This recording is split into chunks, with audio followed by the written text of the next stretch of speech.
Hello and welcome to our board Q&A. I just wanted to start by saying thank you to everybody who got in touch with questions and with engagement about it. Obviously there's no Q&A without questions from yourselves, so thank you.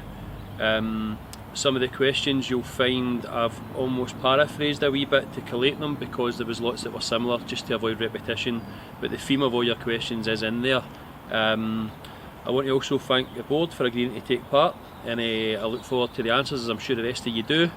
There'll be a graphic on the screen just now or shortly with my contact details, and I genuinely welcome any feedback that you want to give in, whether it be social media, phone, email, whatever helps. Okay, thank you.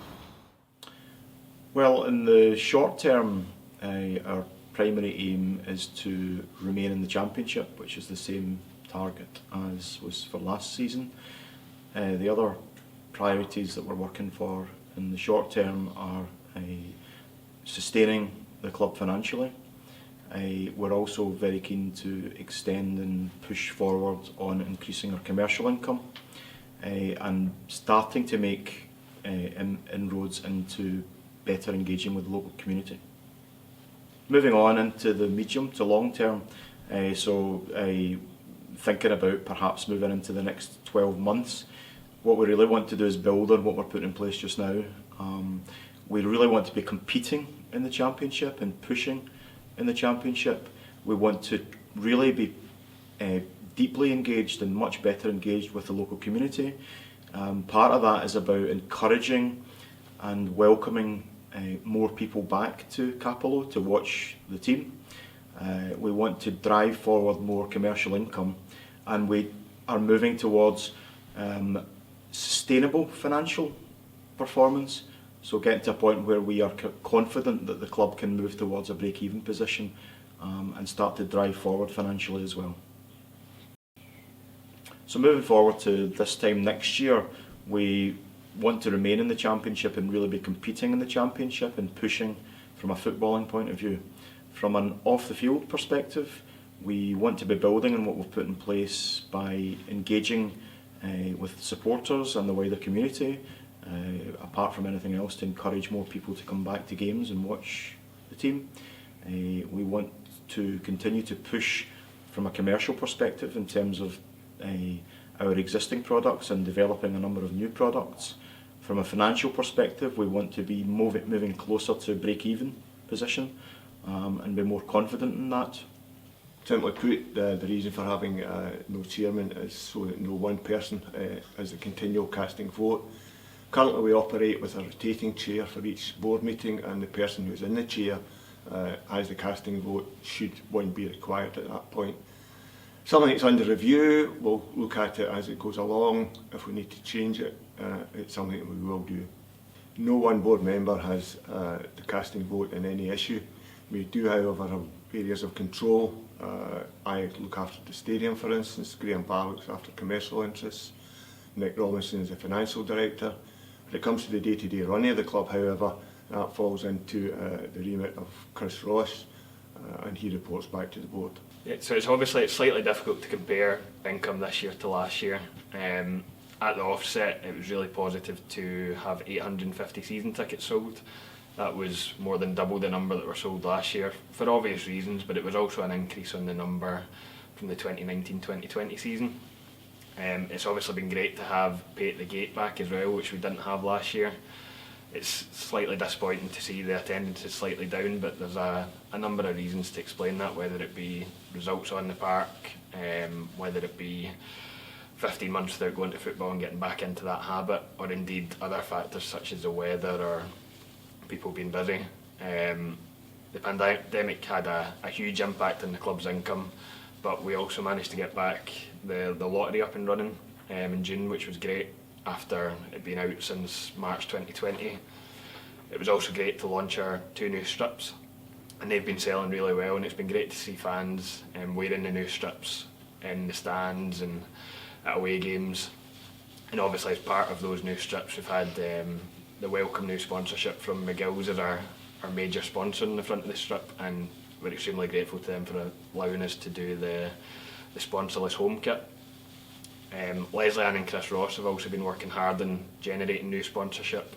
you'll have seen some of the announcements on social media that we've got new partners, and they continue to work in that. And then one of Chris Ross's major kind of tasks at the minute is to pull together a commercial strategy that outlines how we're going to drive forward income and continue to increase the revenue we bring in from our commercial operations. Yeah, absolutely. Finances are tight now. We're a community-owned club. We don't have that safety net of an external backer, so any significant drop in income, whether it be in attendances or MCT contributions, is always going to be a concern, and it's something that we always need to be aware of. We're fully aware that performances on the park are largely linked to attendances, but we're also aware that we need to do more in terms of promoting the games and getting out into the community and encouraging new and lapsed fans to come back to Capello. Well, I'm not 100% certain what the questioner actually means by this, but Golden Casket have given MCT the maximum opportunity, but they are now a separate company and there won't be further financial input from them. However, I've been around quite a long time and we've learned quite a lot from how things operated under Golden Casket. So we'll be carrying that on and carrying forward what we can from that, but know that further input from Golden Casket is not on the agenda at all. Simply put, no, there are no financial liabilities to MCT members. Any liabilities fall to the football club, not MCT.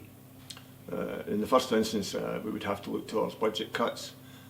Beyond that, we've been extremely lucky to attract 2 patrons who will put £25,000 per year into the club over the next 3 years. We have a contingency fund at the moment by way of the government grant, which will also give us time to become sustainable.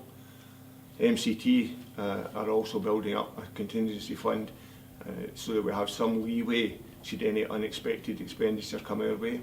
Yeah, it's something that's absolutely on the agenda. The tricky bit for us is that someone with that sort of experience usually doesn't come free of charge or cheap. If the opportunity to bring someone on board and that sort of arrangement arose, then we would absolutely pursue it. If not, once club finances allow it, then we would again look to appoint someone to a position like that. We've also got Chris Ross in the club now who has significant experience of football operations, so he'll be a really valuable asset going forward as well. The current manager was appointed by the 4 members of the current board who were on the old board. The manager reports to the board and also has a named member of the board who acts as a conduit between the manager and the board itself.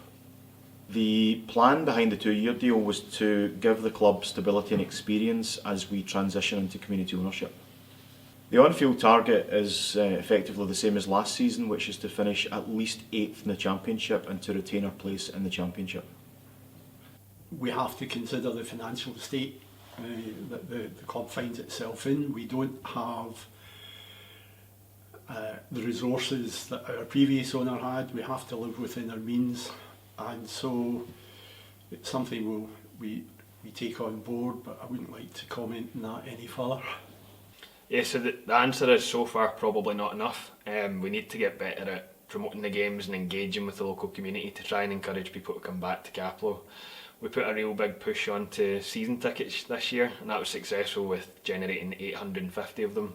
But there's no question that game to game we need to do more and we need to reach out to more people. There's also no question that a winning team in the park will help that situation. But we can't just rely on that. We're a community-owned club now and we want to reach out to more of the Inverclyde community and encourage them to come back to Capello or come to Capello for the first time. Yeah, so half-season tickets are something that we've done in the past and the conversations are ongoing around that, and if that is something that we push forward with, we'll communicate that in the near future. Yeah, so we've had some feedback in the unemployed gate this year, so we'll take that on board and we'll review it and work out if it's something that we can introduce moving forward. We also offer free tickets for under 13s, which is a really good initiative, so we feel that we do encourage young people to come to the game, and we do have a really positive offering for them to allow parents to bring young kids along to Capello. and it's now on us to make sure that Capel is a place that those parents want to bring those young kids along to. This is something that MCT have always said that we want to improve. We've got a really dedicated volunteer team who have started to look at potential initiatives that we could introduce.